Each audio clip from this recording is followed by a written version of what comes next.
Mednarodna univerzitetna športna zveza je včeraj zaključila s sprejemom kandidatur za zimsko univerzijado 2013.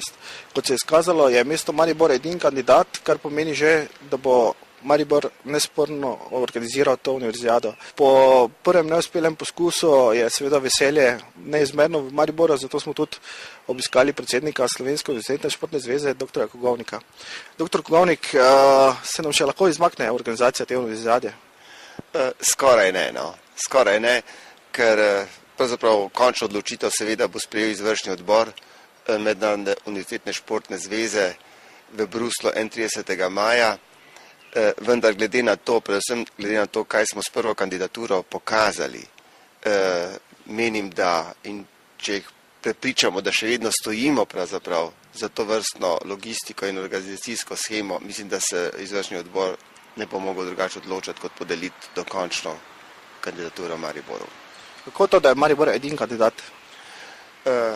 To je pravzaprav rezultat predvsem naše prve kandidature. S to prvo kandidaturo smo dejansko bili objektivno boljši od konkurentov, vendar konkurenti so imeli druge prednosti. Pravzaprav to so bile pa že obljube preko letne univerzijade, ki je bila tudi v Turčiji.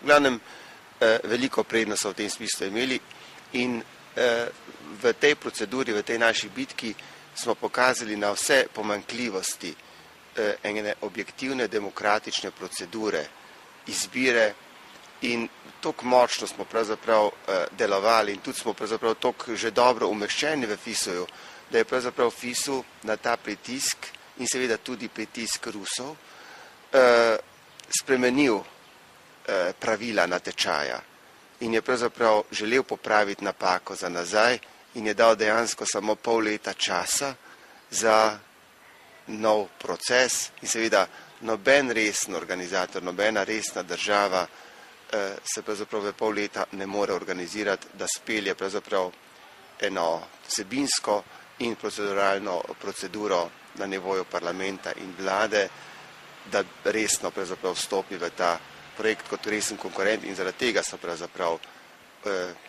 drugi odpadli. Ambicije so imeli mnogi, da enostavno z domačimi procedurami niso prišli skozi. In to pomeni, da to zmago pravzaprav smo si dejansko priborili že v Torinu.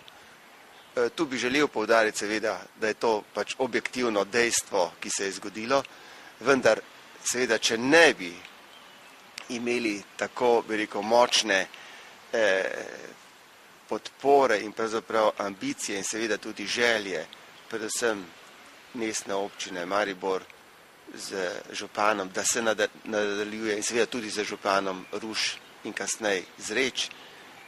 Vprašanje, če bi pravzaprav v okviru SUSE zmogli pravzaprav še enkrat napor in pravzaprav spet še enkrat osebni in institucionalni rizik, da se izpostavimo pred dejansko vlado, parlamentom in pravzaprav med vsemi partnerji v ponovni zgodbi. Tako da v bistvu ta determiniranost partnerjev nas je pravzaprav nekako prepričali, da gremo v to, mi smo pa rekli, ok, dajmo pač se v FISU boriti, da dejansko tudi FISU preko tega spremenimo in to je to.